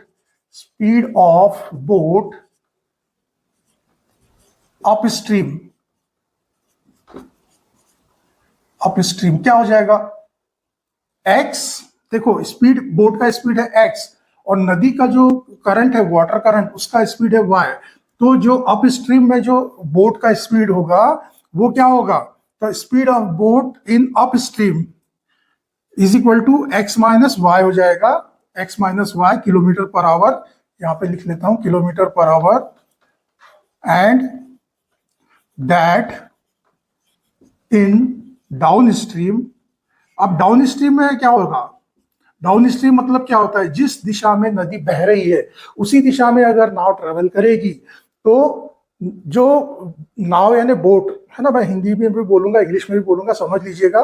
तो जो बोट है उसकी जो स्पीड है, उसको नदी का जो स्पीड है, नदी की करंट का जो स्पीड है, उसका एडवांटेज मिलेगा। मतलब उसमें नदी का जो स्पीड है, मतलब वाई है ना, उसका एडवांटेज मिलेगा, मतलब उसमें ऐड हो जाएगा, है ना, is x plus y kilometre per hour. यहां तक आपको समझ में आ गया है। ये चीज बहुत जरूरी है समझना। जब तक ये समझ में नहीं आएगा तब तक ये प्रॉब्लम आपको सॉल्व करते नहीं आएगा। तो यहां से अभी सबसे पहले हमने क्या किया कि बोट का स्पीड हमने x किलोमीटर पर आवर ले लिया, और वाटर करंट का स्पीड हमने y किलोमीटर पर आवर ले लिया। लेकिन बोट जो है वो स्ट्रीम में चल रहा है, तो मतलब क्या होता है, स्ट्रीम यानी धारा होती है, तो धारा का एक फोर्स होता है, और जो फोर्स होता है, अगर जो बोट है धारा की दिशा में चलेगी तो उसका एडवांटेज मिलेगा, और उसके विरुद्ध दिशा में चलेगी तो उसका डिसएडवांटेज मिलेगा। तो इसमें से एक्स वाई हो जाएगा। अप स्ट्रीम मतलब विरुद्ध दिशा में, और डाउन स्ट्रीम मतलब नदी की दिशा में ही चल रही है। तो इस तरह से यहाँ पे स्पीड जो है, बोट का स्पीड जो है इस तरह से आ गया है अभी। ठीक है, अब यहाँ पे देखिए, यहाँ पे क्या लिखा हुआ है, देखो, अ boat travel 16 kilometre up stream. अभी यहाँ पे जो है ना, इससे हमें ये जो दो चीजें लिखी है ना, 16 किलोमीटर अप स्ट्रीम, इससे हमें टाइम निकालना है। क्यों? क्योंकि ये दोनों को मिला के 6 आवर हो गए, तो ये 6 आवर है, तो इसे भी हमें टाइम में कन्वर्ट करना पड़ेगा, तब जाके ये दोनों मिला के 6 आवर बना सकते हैं। ठीक है, तो हमें क्या करना पड़ेगा? अभी देखिए, स्पीड हमें मालूम है, ठीक है, स्पीड मालूम है, और यहाँ पे हमें टाइम, अब इसको टाइम में कैसे कन्वर्ट करेंगे? तो आपने ये वाला फॉर्मूला पढ़ा होगा, speed is equal to distance upon time.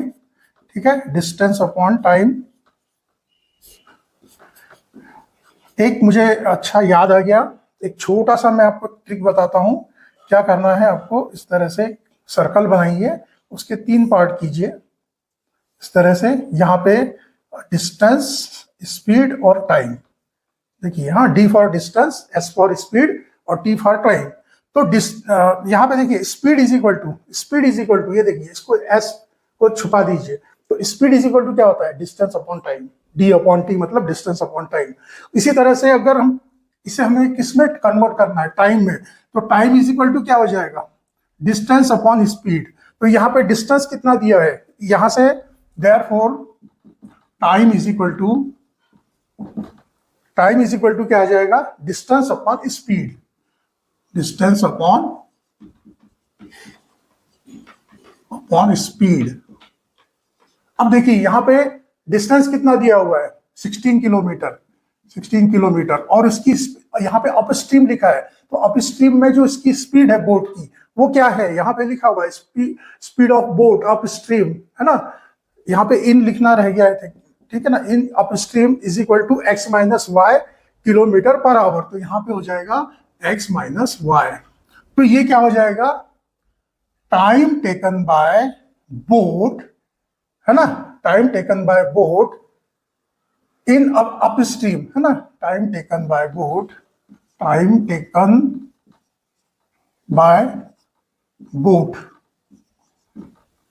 ये कब? अपस्ट्रीम में। और इसी तरह से डाउन स्ट्रीम में क्या हो जाएगा? डाउन स्ट्रीम में देखिए यहाँ पे 24 किलोमीटर डाउन स्ट्रीम चला है, तो उसका डिस्टेंस कितना है? 24 किलोमीटर। और डाउन स्ट्रीम में उसका स्पीड कितना है? यहाँ पे लिखा हुआ है ना? डाउन स्ट्रीम में इसका स्पीड होता है बोट का x प्लस वाई, तो यहाँ पे आ जाएगा x प्लस वाई। तो ये क्या हो गया? ये टाइम है, ठीक है, टाइम है ये इसका। बोट को 16 किलोमीटर अप स्ट्रीम ट्रेवल करने के लिए इतना टाइम लगा, और 24 किलोमीटर डाउन स्ट्रीम कवर करने के लिए इतना टाइम लगा। और एज पर फर्स्ट कंडीशन में हमें क्या दिया हुआ है कि 16 किलोमीटर अप स्ट्रीम, मतलब ये हो जाएगा 16 upon x minus y plus 24 upon, है ना, यहाँ लिखा है 24 किलोमीटर डाउन स्ट्रीम, तो 24 upon x minus x plus y is equal to 6। ये आ जाएगा हमारा इक्वेशन नंबर 1। यहां तक अगर समझ में आ गया होगा तो ठीक है, जिसको नहीं आया होगा वो कभी समझ में नहीं आएगा। ठीक है, देखिए सबसे पहले हमने क्या किया कि स्पीड ऑफ बोट को x कंसिडर किया और स्पीड ऑफ वाटर को हमने y कंसिडर किया। अब जो होता है, वाटर का जो करंट है वो बोट की स्पीड को इफेक्ट करेगा। अगर वो अपस्ट्रीम में चल रही है बोट तो उसको अपोज करेगा, डाउन स्ट्रीम में चल रहा है तो उसको सपोर्ट करेगा, और उसमें ऐड हो जाएगा स्पीड उसका। तो यहां से हमें बोट का स्पीड मिल गया। फिर हमने एक फॉर्मूला जो है हमारा speed is equal to distance upon time, उससे टाइम हमने निकाल लिया। तो टाइम जो है बोट को 16 किलोमीटर ट्रेवल करने में इतना टाइम लगेगा और 24 किलोमीटर ट्रेवल करने में इतना टाइम लगेगा। अब कंडीशन के हिसाब से इन दोनों को हम जब ऐड करते हैं तो ये 6 आवर यहाँ पे दिया हुआ है। तो ये पहला इक्वेशन आ गया। इसी तरह से जो सेकंड कंडीशन है, सेकंड कंडीशन में क्या दिया है, देखो अब सब कुछ वही है, इसमें कोई चेंज नहीं है, जैसा ये है वैसा की वैसे यही है। सिर्फ अब हम यहाँ के क्या करना है, हमें यहाँ 16 आवर की जगह 48 आवर्स कर लेना है। ठीक है, नहीं ये 36 आवर्स, 36 किलोमीटर, तो यहाँ पे हो जाएगा 36। और ये देखिए अप स्ट्रीम है, ये भी अप स्ट्रीम है, तो 36 upon x minus y plus 48 upon x plus y is equal to कितने आवर्स दिए? 13 आवर्स। 13 आवर्स। तो ये जो सेकेंड इक्वेशन है ये हमारा आ गया।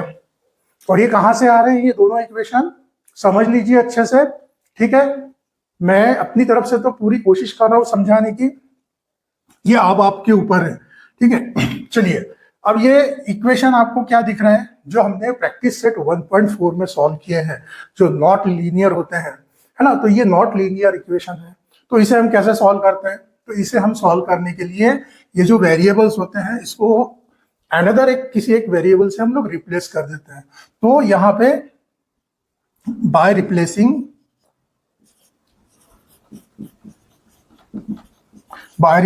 वन अपॉन ये जो x माइनस वाई है, 1 upon x minus y is equal to, इसको हम m से रिप्लेस कर देंगे, हाँ। और 1 अपॉन एक्स प्लस वाई जो है इसे हम n से रिप्लेस कर देंगे, ठीक है। आप जरा थोड़ा सा डिटेल में लिख लीजिए इसको, ठीक है। अब इससे हमें क्या मिल जाएगा? इससे हमें और दो नए इक्वेशन मिल जाएंगे। यहाँ पे क्या हो जाएगा? ये हो जाएगा 16m plus 24n plus is equal to 6। ये इक्वेशन नंबर 3 मिल जाएगा हमें। और यहां से हमें क्या मिल जाएगा? 36m plus 48n is equal to 13। ये इक्वेशन नंबर 4 मिल जाएगा यहां से हमें, ठीक है। अब इन दोनों इक्वेशन को हम सॉल्व कर लेंगे एलिमिनेशन मेथड से। तो यहाँ पे हमें क्या करना पड़ेगा? Multiplying equation both side of equation 3 by 2। क्योंकि क्यों से 2 से क्यों करेंगे हम लोग यहाँ पे मल्टीप्लाई? क्योंकि इसको हमें 48 बनाना है। तो यहाँ पे by multiplying equation both side of equation, ना वो लिखने में यही दिक्कत होती है, भूल जाते हैं बार बार। Both sides of equation 3 by कितने से करना पड़ेगा? 2 से करना पड़ेगा, ठीक है। तो ये क्या हो जाएगा? अभी इक्वेशन देखो, ये हो जाएगा 32m plus 48n is equal to, यहाँ पे 2 से मल्टीप्लीकेशन होगा तो ये हो जाएगा 12, ठीक है। और उसके बाद में ये इक्वेशन जो कहते हैं वो लिख लेंगे इसके नीचे हम लोग 36m plus 48n is equal to 13, ठीक है। तो ये थर्ड नंबर का इक्वेशन हो गया था, ये फोर्थ हो गया। इसे हम चाहे तो फिफ्थ दे सकते हैं, ठीक है। और ये हमारा ऑलरेडी फोर्थ नंबर का इक्वेशन है, ये है हमारा फोर्थ नंबर का इक्वेशन। तो बाय सब्ट्रैक्टिंग, तो सब्ट्रैक्ट ही लिख लेते हैं सीधे सीधे, सब्ट्रैक्ट इक्वेशन 4 फ्रॉम इक्वेशन 5, ठीक है। अब इससे हम लोग जब ये करेंगे तो देखिए यहाँ के जो साइन होते हैं ना, ये सारे के सारे साइन चेंज हो जाएंगे, है ना। माइनस कर रहे हैं हम लोग, सब्ट्रैक्ट कर रहे हैं, तो उससे क्या हो जाएगा? ये दोनों कैंसिल हो जाएंगे। यहाँ से देखो, ये 36 माइनस का है, 32 प्लस का है, तो ये -4m आ जाएगा, ठीक है। -4m इज इक्वल टू कितना आ जाएगा? -1, ठीक है। Therefore m is equal to कितना आ जाएगा? 1/4 आ जाएगा, ठीक है। अब जो m का जो वैल्यू है हम कहीं भी रख सकते हैं, किसी भी इक्वेशन में रख सकते हैं, इसमें भी रख सकते हैं, चाहे तो यहाँ पे भी रख सकते हैं हम लोग थर्ड में, ठीक है। तो थर्ड में रख देते हैं, तो put m is equal to 1/4 in equation, कौन सा नंबर है? थर्ड। तो यहाँ पे क्या हो जाएगा? देखो 16 इंटू 1/4, है ना। m का जो वैल्यू आ रहा है 1/4 आ रहा है, plus 24n is equal to 6, ठीक है। तो यहां से देखो, ये 4 से 4 टाइम्स कैंसिल हो जाएगा, और ये जो 4 है इधर चला जाएगा, ये प्लस का है माइनस हो जाएगा, मतलब ये 2 आ जाएगा। तो 24n इज इक्वल टू यहाँ पे 2 आएगा। Therefore n is equal to कितना आएगा? 1/12 आ जाएगा हमारा। अब हमने जो m और n कहाँ से लिए हैं? हमने m किसको लिया है? 1/x माइनस वाई को m लिया है। तो हम यहाँ से कर लेंगे 1/x minus y is equal to m का वैल्यू कितना आ रहा है हमारा? 1/4 तो यहां से हमें इक्वेशन क्या मिल जाएगा, ये देखो, ये इसका क्रॉस मल्टीप्लीकेशन हो जाएगा, तो ये इक्वेशन मिल जाएगा x minus y is equal to 4। ये कौन सा इक्वेशन आ जाएगा, ये 6 नंबर का इक्वेशन आ जाएगा सपोज, ठीक है। 5 तक आ गया है, अब ये 6 नंबर का इक्वेशन। उसी तरह से अभी हम 1 upon x plus y is equal to n, मतलब हमने, है ना, इसको n कंसिडर किया है। अब n का वैल्यू 1/12 आ गया, तो हम यहाँ पे 1/12 कर देंगे। तो यहाँ से हमें एक इक्वेशन कौन सा मिल जाएगा, x plus y is equal to 12 मिल जाएगा, ठीक है, क्रॉस मल्टीप्लाई होगा। तो ये इक्वेशन नंबर 7 समझ लीजिए, ठीक है। अब इन दोनों को बाय एडिंग इक्वेशन 6 एंड 7, ठीक है, 6 एंड, अरे यार एंड का साइन बनाते नहीं आ रहा है,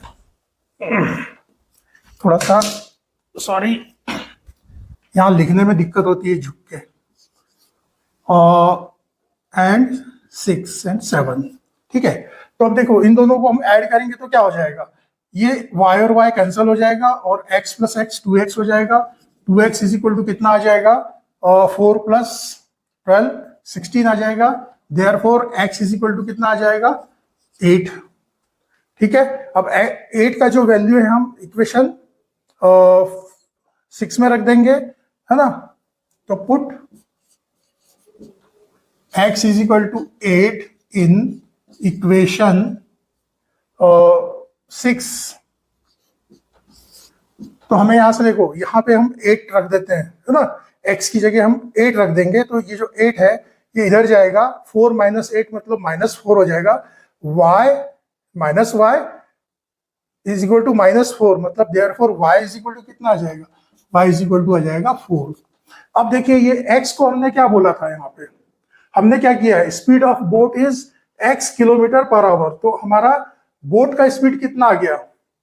अब यहाँ पे मुझे आंसर लिखने के लिए जगह ही नहीं बची। ये देखिए इतने, इसमें मैं लिख देता हूँ आंसर, हाँ, ये बॉक्स में देखिए, दूसरे कलर पेन से लिख देते हैं, चलो। तो यहां से हमें क्या क्या मिल गया, देखो, speed of boat is equal to क्या आ गया हमारा, 8 किलोमीटर्स पर आवर। और स्पीड ऑफ वाटर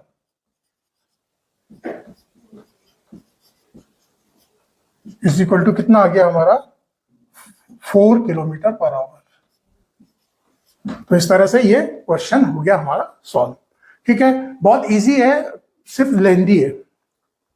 क्यों, क्योंकि इसमें सीधा सीधा नहीं दिया है हमें, पहले ये इसका डिस्टेंस दिया है, अप स्ट्रीम दिया है, डाउन स्ट्रीम दिया है, उससे हमें इसे टाइम में कन्वर्ट करके इसके इक्वल लाना है, तब जाके यहाँ पहुंचते हैं हम, ठीक है। इसी तरह से फिर ये वाला इक्वेशन मिलता है। फिर हम जो हमारा जो मेथड है नॉट लीनियर इक्वेशन को हम किसी एक वेरिएबल से रिप्लेस करके उसको सॉल्व करते हैं, तो उस वजह से थोड़ा सा लेंदी हो जाता है।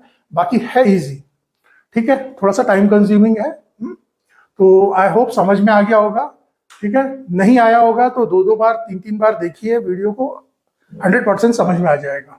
चलिए नेक्स्ट देखते हैं, एग्जाम्पल नंबर 4। एग्जाम्पल नंबर 4 देखेंगे अभी हम लोग, पेज नंबर 24 पे है, देखिए यहाँ आपको दिख रहा होगा। A certain amount is equally distributed among certain number of students. Each would get ₹2 less if 10 students were more, and each would get ₹6 more if 15 students were less.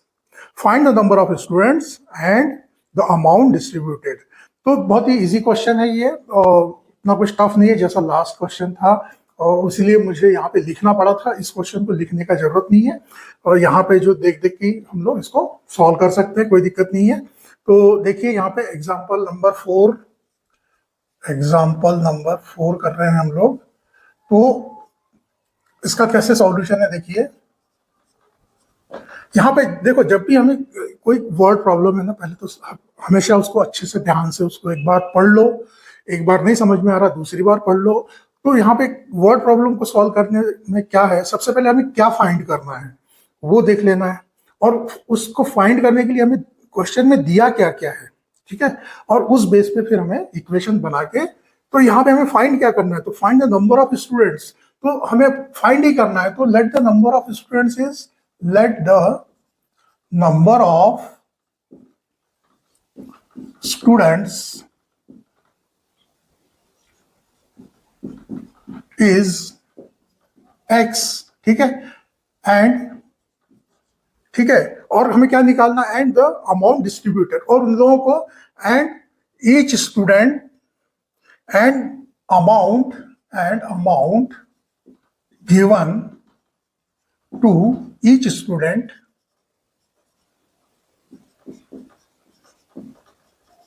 Is ₹y, ठीक है। देखो हमें निकालना क्या है, नंबर ऑफ स्टूडेंट निकालना है, और इन स्टूडेंट को एक सर्टन एक अमाउंट डिस्ट्रीब्यूट की गई है, तो वो टोटल अमाउंट निकालना है। तो टोटल अमाउंट निकालने के लिए हर एक स्टूडेंट को कुछ ₹2, ₹4, ₹5 कुछ तो दिया होगा, एक एक अमाउंट, ठीक है। सपोज यहाँ पे 10 स्टूडेंट्स है, ₹5 दिया होगा, तो 10 × 5 मतलब ₹50 टोटल डिस्ट्रीब्यूट किए गए हैं। तो इसका मतलब क्या है, देखो यहां से हमें टोटल अमाउंट डिस्ट्रीब्यूटेड कितनी आ जाएगी, देयरफॉर टोटल अमाउंट डिस्ट्रीब्यूटेड कितनी आ जाएगी, x × y। ये क्लियर है। देखो जितने स्टूडेंट है, हर एक स्टूडेंट को ₹y दिए गए हैं, तो टोटल अमाउंट उनको कितनी दी जाएगी, x × y दी जाएगी। सिंपल है, ठीक है। अब यहां से देखो, यहाँ पे क्या पहला कंडीशन क्या दिया है कि ईच वुड गेट ₹2 लेस। अब रुपीज यानी मतलब ये y, तो y रुपीज जो है वो ₹2 उसमें से कम मिलेंगे। कब कम मिलेंगे, जब स्टूडेंट्स कितने हैं, यहाँ पे स्टूडेंट्स, इफ 10 स्टूडेंट्स वेयर मोर, मतलब नंबर ऑफ स्टूडेंट जो है ना, अगर 10 से ज्यादा हो जाते हैं, मतलब जितने स्टूडेंट उससे 10 ज्यादा हो जाते हैं, तो तब क्या होगा, हर एक स्टूडेंट को ₹2 कम मिलेंगे, और ये इक्वल किसके होंगे, इस अमाउंट के, मतलब XY के इक्वल होंगे, ठीक है। अब इसे हम सॉल्व कर लेंगे तो हमें एक इक्वेशन मिल जाएगा। तो देखिए इसको कैसे सॉल्व करते हैं, इसका मल्टीप्लीकेशन होता है, तो ये XY आता है -2x + 10y, और ये -20 हो जाएगा, -20 = XY। अब ये XY और XY कैंसिल हो जाता है, यहाँ पे आ जाता है -2x + 10y -20 = 0, ठीक है। ये 20 इधर चला जाएगा, ठीक है। इसको शायद इसको लगे तो मैं पूरा अभी यहीं पे लिख लेते हैं, इसको = ये -20 इधर आके +20 हो जाएगा। अब यहाँ पे देखो, यहाँ पे क्या दिख रहा है, ये 2, 10 और 20, ये सभी 2 से डिवाइड हो जाएंगे। तो हम लोग इसको क्या कर सकते हैं, पूरे इक्वेशन को हम लोग बोथ साइड 2 से डिवाइड कर देंगे, तो ये हो जाएगा इक्वेशन -x + 5y = 5 से कर रहे हैं तो ये कितना हो जाएगा, और 2 से कर रहे हैं तो ये 10 हो जाएगा, ठीक है। तो ये हो जाएगा हमारा इक्वेशन नंबर 1। ये समझ गए आपको, ये कहाँ से आया इक्वेशन, देखो अच्छे से एक बार और समझ लीजिए। देखिए total number of student x है, उनको हर एक स्टूडेंट को ₹y दिया है, तो टोटल अमाउंट कितनी हो जाएगी, x × y। तो फ्रॉम फर्स्ट कंडीशन, यहाँ पे लिखना भूल गया मैं, फ्रॉम फर्स्ट कंडीशन हमें कंडीशन ही दी हुई है कि हर एक स्टूडेंट को ₹2 कम मिलते हैं, मतलब ये y हमने रुपीस पकड़ा है ना, तो इसमें से ₹2 कम कर दो। ये कब मिलते हैं, जब 10 स्टूडेंट ज्यादा हो जाते हैं, जितने स्टूडेंट उससे 10 स्टूडेंट ज्यादा हो जाते हैं, तो उन्हें इतनी अमाउंट मिलती है, ठीक है। हर एक स्टूडेंट को, यानी सभी स्टूडेंट को इतनी अमाउंट मिलती है। तो इससे हम लोग इसे सॉल्व करके हमारा ये इक्वेशन आ गया 1। इसी तरह से फ्रॉम सेकेंड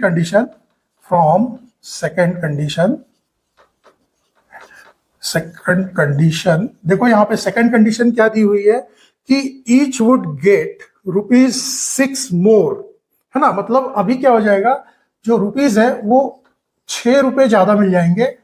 क्यों ज्यादा मिलेंगे, क्योंकि यहाँ पे क्या लिखा है, इफ 15 स्टूडेंट्स वेयर लेस, तो जो स्टूडेंट्स हैं वो 15 स्टूडेंट्स कम है, तो इन दोनों का मल्टीप्लीकेशन क्या हो जाएगा, XY, यानी ये टोटल अमाउंट, उनको डिस्ट्रीब्यूट की हुई अमाउंट। तो इससे भी एक इक्वेशन आ जाएगा, देखो XY + 6x -15y, और ये -90 = XY। तो ये XY कैंसिल हो जाता है। तो यहां से देखो अभी हमें क्या इक्वेशन मिल जाएगा, 6x माइनस 15y, और ये माइनस 19 है, इधर जाके ये प्लस का 19 हो जाएगा, तो इज इक्वल टू 90।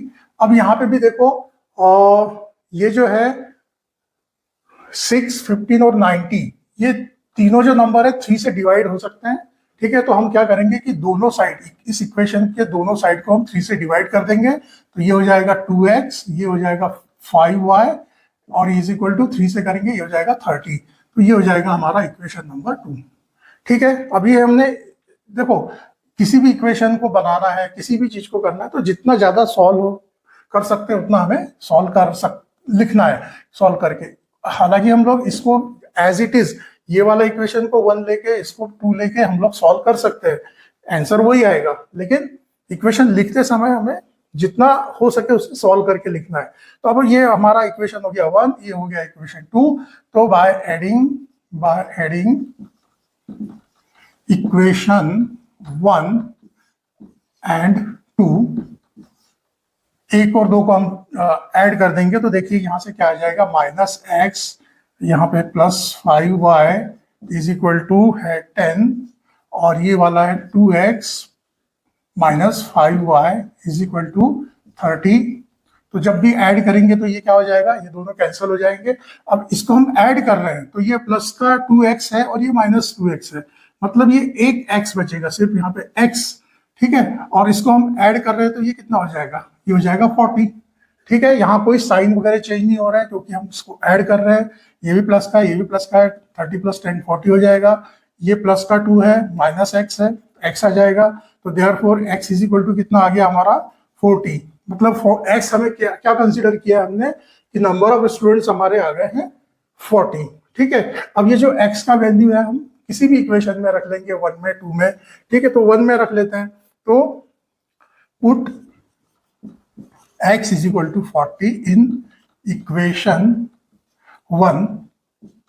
तो यहाँ पे देखो ये माइनस एक्स है, ध्यान से देखिए यहाँ पे, हाँ, तो माइनस 40 ही लिखना पड़ेगा हमें, माइनस का साइन और x का value 40 plus 5y is equal to 10। अब यहाँ से देखो ये जो 40 प्लस माइनस का है इधर जाएगा, प्लस का हो जाएगा, ठीक है। तो ये 5y इज इक्वल टू कितना आ जाएगा, 5y इज इक्वल टू आ जाएगा 10 प्लस 40, मतलब हो जाएगा ये 50, ठीक है। और therefore y is equal to कितना आ जाएगा 10। अब ये y क्या है हमारा, ये रुपीज में आएगा, ठीक है ना, क्योंकि हमने यहाँ पे y क्या बोला हुआ है कि amount given to each student is ₹y, ठीक है। तो यहाँ पे क्या हो गया, अभी टोटल अमाउंट कितनी हो जाएगी, ये टोटल स्टूडेंट है और ये अमाउंट है, हर एक स्टूडेंट को दी हुई अमाउंट है, तो total therefore total amount distributed is equal to कितना आ जाएगा 40 into 10, 40 into 10, मतलब ये ₹400 आ जाएगा, ठीक है। तो इस तरह से हमारा आंसर क्या आ गया, तो यहाँ पे therefore page number next page में आ जाएगा, ये देखिए, देयरफॉर ₹400 डिस्ट्रीब्यूटेड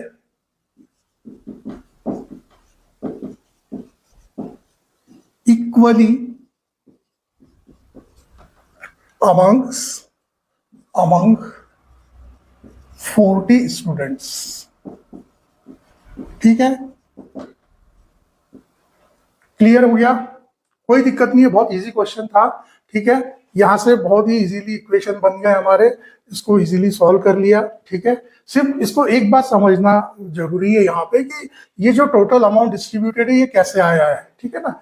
तो ये तो एकदम सिंपल है, टोटल समझ लीजिए 10 स्टूडेंट है, हर एक स्टूडेंट को ₹5 दिया है, तो है ना, 10 into 5 मतलब 50 होगा, सिंपल है, इसलिए यहाँ पे x into y आ गया। अब ये जो पहली कंडीशन दी हुई है उसके हिसाब से इन दोनों का मल्टीप्लीकेशन यानी ये अमाउंट है, तो इससे हमारा ये इक्वेशन आ गया, ठीक है।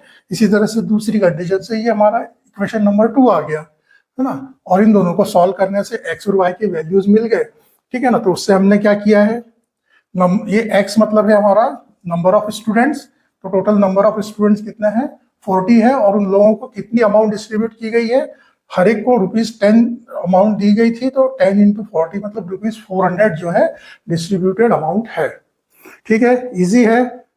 हर एक क्वेश्चन को आपको जितने भी वर्ड प्रॉब्लम है ना उसको बहुत अच्छी तरह से 2-2 3-3 बार करके ही उसको आपको समझना होगा।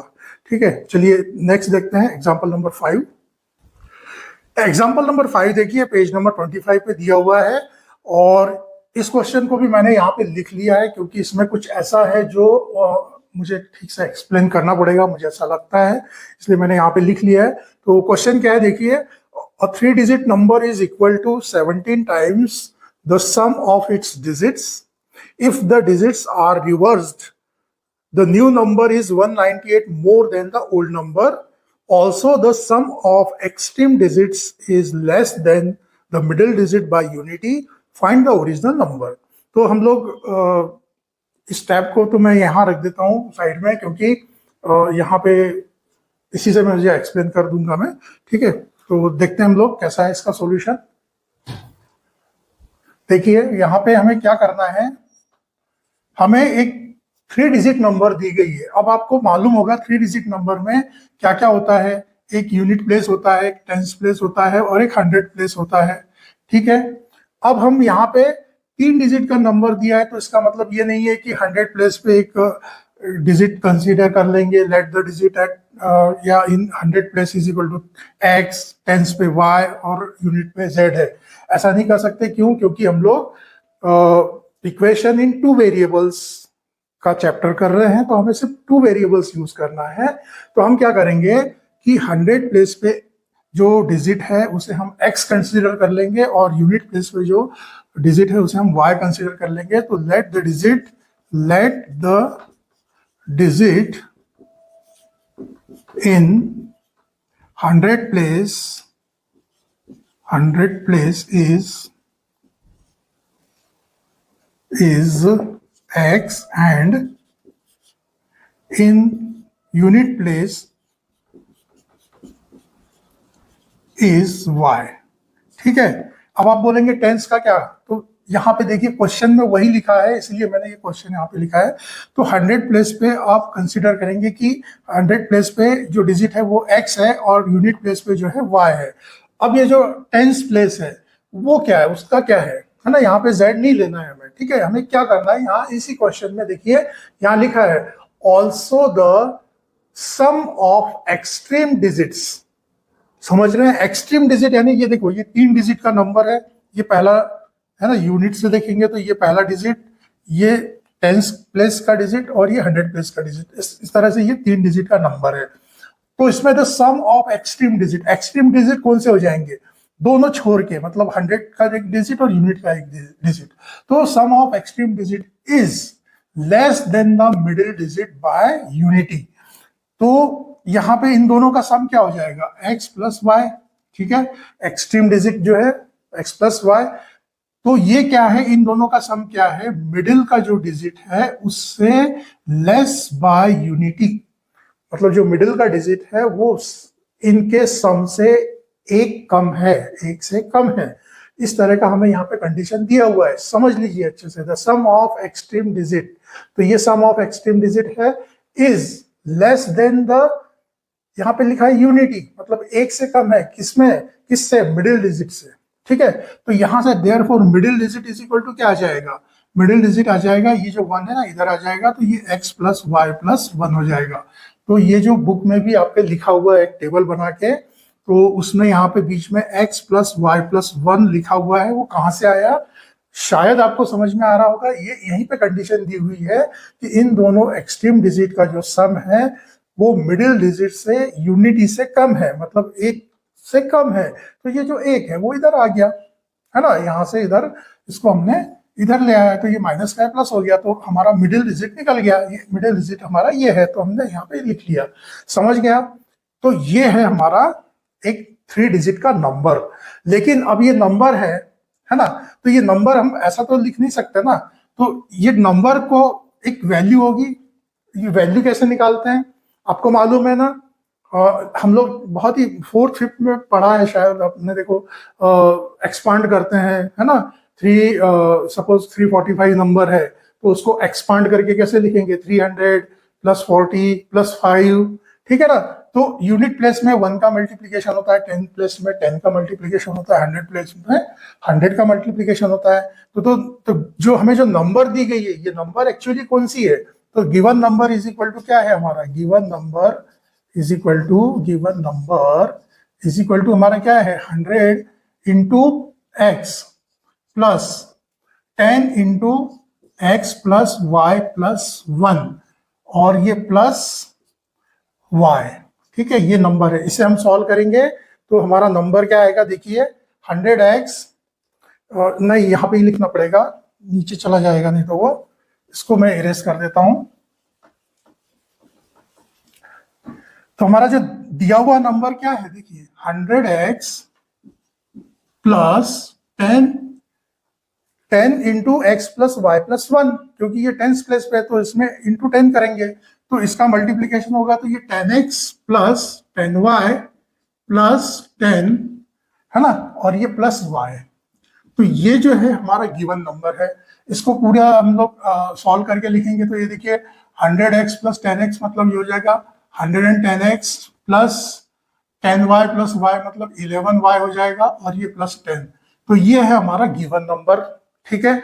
यहां तक समझ गया आपको क्या किया हम लोगों ने, ये 3 डिजिट नंबर है, 100 पे x को कंसीडर किया, यूनिट पे y को कंसीडर किया, मिडल जो है वो कहां से आया है, इस कंडीशन से आया हुआ है, ठीक है। तो जो हमारा जो नंबर है वो क्या हो जाएगा, ये हो जाएगा ये नंबर, गिवन नंबर। अब यहाँ पे देखिए क्या लिखा है आगे, the three digit number is equal to 17 times the sum of its digit. मतलब ये 3 डिजिट का नंबर है ना, तो इन तीनों डिजिट का जो सम है वो क्या होगा, तो सम SUM है ये ना, sum of digits of 3 digit number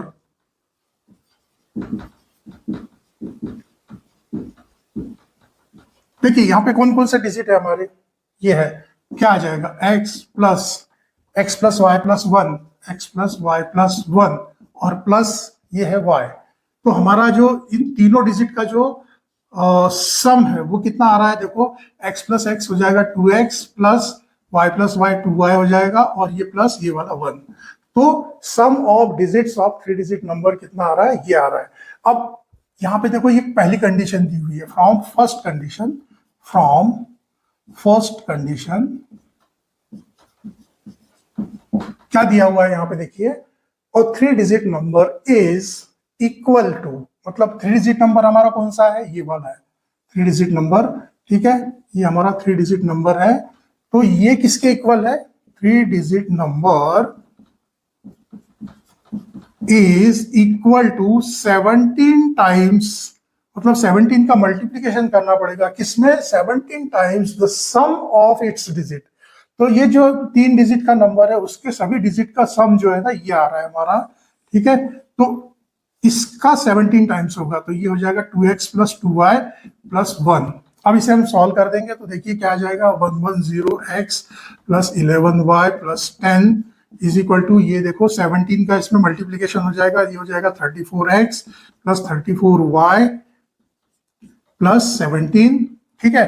अब जो वेरिएबल्स हम एक साइड में ले लेंगे और कांस्टेंट को एक साइड में ले लेंगे, तो ये हो जाएगा देखो 110x minus 34x plus 11y minus 34y is equal to, यहाँ पे देखो 17 है और ये जो प्लस का 10 है इधर जाएगा, ये माइनस 10 हो जाएगा, ठीक है। अब इसे हम सॉल्व करेंगे तो देखिए ये क्या हो जाएगा, 10 माइनस 4 करेंगे ये जाएगा 6, ये हो जाएगा 10 माइनस 3 मतलब ये 76x हो जाएगा, और यहाँ पे ये माइनस 34 है, तो 34 में से 11 को माइनस करेंगे और माइनस का ही साइन आएगा क्योंकि 34 बड़ा है, तो ये हो जाएगा 4 माइनस 1 मतलब 3 हो जाएगा, 3 माइनस 1 इज इक्वल टू 2 हो जाएगा, 23y is equal to 17 minus 10 मतलब 7 हो जाएगा।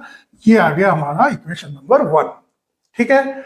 ये कहाँ से आया है, देखिए यही कंडीशन दिया हुआ है कि जो हमें 3 डिजिट का नंबर है हमारा, 3 डिजिट नंबर हमारा कौन सा है, ये है, is equal to 17 times of sum of its digit।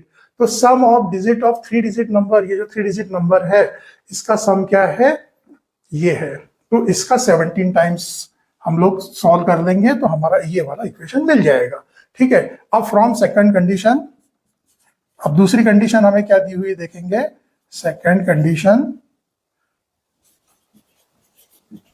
Condition क्या है देखिए, if the digits are reversed, मतलब ये जो नंबर है इसके जो डिजिट्स है ना हम रिवर्स कर देंगे। मतलब देखिए अगर ये नंबर सपोज 3 4 5 है तो इसका जब हम रिवर्स करेंगे तो ये क्या हो जाएगा, 5 4 3 हो जाएगा। तो यहाँ आप देख रहे हैं क्या, सेंटर का नंबर सेंटर में ही रहेगा, सिर्फ जो एक्सट्रीम नंबर है वो एक्सचेंज हो जाएंगे। तो फ्रॉम सेकंड कंडीशन यहाँ पे क्या लिखा है, if the digits are reverse the new number is 198 more than the old number. तो सबसे पहले तो न्यू नंबर हमारा क्या होगा, जब है ना reverse in from second condition by reversing digits हमें क्या नंबर मिल जाएगा, देखो न्यू नंबर क्या हो जाएगा, new number is equal to, देखो 100 प्लेस पे अभी क्या आ जाएगा, y आ जाएगा।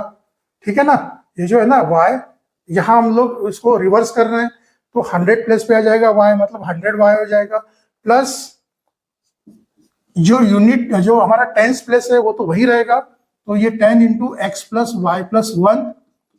ठीक है ना, जैसे मैंने यहाँ पे बताया आपको कि अगर 345 है, अगर हम लोग ये रिवर्स कर रहे हैं तो 4 तो बीच में ही रहेगा, तो ये नंबर तो यही रहेगा। ठीक है, और प्लस लास्ट में अभी यहाँ पे y था, पहले जो है y था, अभी यहाँ पे क्या हो जाएगा, x हो जाएगा, तो प्लस यहाँ पे x कर देंगे। ठीक है, तो हमारा जो नया नंबर है वो क्या आ जाएगा, इसको सॉल्व करेंगे ना तो जिस तरह से हमारा जो ओल्ड नंबर था ये वाला, तो इससे सिर्फ रिवर्स हो जाएगा, यहाँ पे y आ जाएगा और यहाँ x आ जाएगा। इसको आप सॉल्व कर लीजिए तो ये 110y प्लस 11x प्लस 10, ये हमारा आ जाएगा न्यू नंबर।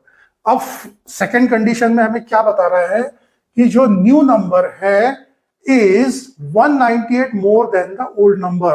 तो ये जो नंबर है ये जो है पुरानी नंबर से 198 ज्यादा है, मतलब यहां पे क्या हो जाएगा 110y plus 11x plus 10 is equal to जो ओल्ड नंबर है, ओल्ड नंबर क्या है हमारा 110x प्लस 11y प्लस 10, इससे जो है 198 ज्यादा है। ये जो नया नंबर हमें मिल रहा है ये ओल्ड नंबर से 198 ज्यादा है। अब इसे हम सॉल्व कर देंगे तो ये क्या हो जाएगा, देखिए यहाँ पे भी क्या करेंगे हम लोग, जो वेरिएबल्स हैं एक साइड में ले लेंगे और जो कांस्टेंट है एक साइड में ले लेंगे। तो ये देखिए 110y minus 11y plus 11x, ठीक है, और 11x यहाँ से माइनस आ जाएगा, ये 110x, ठीक है, और ये जो 10 है इसको हम उधर ले जाएंगे। ठीक है, तो वैसे तो यहाँ पे 10 है और यहाँ पे 10 है, ये तो कैंसिल ही हो जाएगा, तो इज इक्वल टू ये हो जाएगा सीधा सीधा 198। ठीक है ना, ये 10 तो कैंसिल ही हो जाएगा। तो यहाँ से देखिए अब ये 110 में से 11 माइनस करेंगे तो ये कितना आ जाएगा, ये 99y आ जाएगा, ये 99 माइनस का आएगा, minus 99x is equal to 198 आ जाएगा। अब यहाँ पे देखिए ये 99 और 198, 99 टू 198 होता, तो हम दोनों साइड में अगर 99 से इसको इस इक्वेशन को अगर डिवाइड कर देते हैं तो हमें क्या मिल जाएगा, y minus x is equal to हो जाएगा 2। तो देयरफॉर यहाँ से सीधे सीधे y का वैल्यू क्या मिल जाएगा, 2 प्लस एक्स, ये जो माइनस का x है इधर चला जाएगा, ये प्लस में चला जाएगा, तो y का वैल्यू क्या मिल जाएगा हमें, y is equal to 2 plus x. तो हम लोग क्या करेंगे, अब सीधे इसको y का जो वैल्यू है इक्वेशन 1 में पुट कर देंगे। तो put y is equal to 2 plus x in equation 1। ठीक है, तो यहां से देखिए अभी हम लोग y का वैल्यू पुट कर रहे हैं, तो ये हो जाएगा 76x माइनस 23, और y का वैल्यू अभी क्या हो गया हमारा 2 प्लस एक्स। ठीक है, और इज इक्वल टू 7।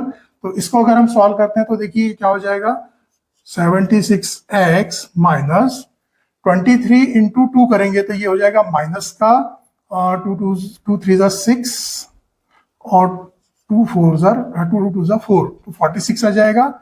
और ये हो जाएगा -23x इज इक्वल टू 7। अब इसमें से इसको अगर हम माइनस करते हैं तो ये कितना आएगा देखिए, और ये हो जाएगा 53x होगा ना। 6 माइनस 3 करेंगे तो 3 आएगा, 7 माइनस 2 करेंगे तो 5 आएगा। और इज इक्वल टू ये जो 46 माइनस का है इधर जाएगा तो ये प्लस में चला जाएगा, तो 7 प्लस 46 मतलब ये भी आ जाएगा 53। तो therefore x is equal to कितना आ जाएगा हमारा, 1 आ जाएगा। तो अभी हमें देखिए x का वैल्यू 1 आ गया, तो अब हमें y का वैल्यू क्या हो जाएगा यहाँ से, y is equal to put, इसको तो हम इक्वेशन चाहे तो दे सकते हैं 1 और ये इसको 2 दे देंगे, इसको ही 2 दे देते हैं, ठीक है। तो अभी हम लोग क्या करेंगे, put x is equal to 1 in equation 2, ठीक है। तो यहाँ पे अगर x का वैल्यू हम 1 रखते हैं तो y क्या आ जाएगा, therefore y is equal to क्या आएगा, 2 + 1 मतलब 3 आ जाएगा, ठीक है। तो हमारा x का वैल्यू आ गया है, x का वैल्यू कितना आ गया है, 1 आ गया है, ठीक है। और y का वैल्यू कितना आ गया है, 3 आ गया है। समझ रहे हैं अभी आप, 1 का वैल्यू आया, x का वैल्यू आया 1, y का वैल्यू आया 3, तो इसका वैल्यू कितना होगा, 1 + 3 + 1, 1 + 3 मतलब 4 + 1 कितना आएगा, 5। तो देयरफॉर हमें क्या निकालना था, फाइंड द ओरिजिनल नंबर। तो देयरफॉर ओरिजिनल नंबर इज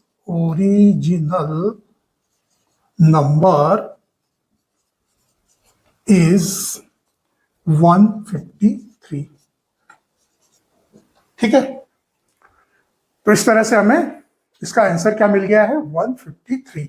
अब ये जो इस क्वेश्चन का जो आंसर 153 आया है, आप ये जो कंडीशंस हैं इस कंडीशन को ये सेटिस्फाई कर रहा है नहीं कर रहा है, आप इसे क्रॉस चेक कर सकते हैं, क्रॉस वेरीफाई कर सकते हैं, जिससे कि आपका कॉन्फिडेंस बढ़ेगा कि नहीं मैंने जो किया है वो एकदम ठीक है। हमारे 5 हैं, तो आज का वीडियो हम यहीं पे एंड करेंगे। क्योंकि काफ़ी बड़ा हो जाता है। अभी चाहे तो देखिए कंटिन्यू करने को कर सकते हैं, प्रैक्टिस सेट 1.5 शुरू कर सकते हैं, लेकिन उतना बड़ा वीडियो बनाना भी मतलब आपको भी बोर हो जाएगा। वैसे भी इतना बड़ा वीडियो मेरे ख्याल से कोई नहीं देखता होगा। हाँ, मूवी वगैरह होगा तो देखेंगे, लेकिन एजुकेशनल वीडियो कोई नहीं देखता है, ठीक है।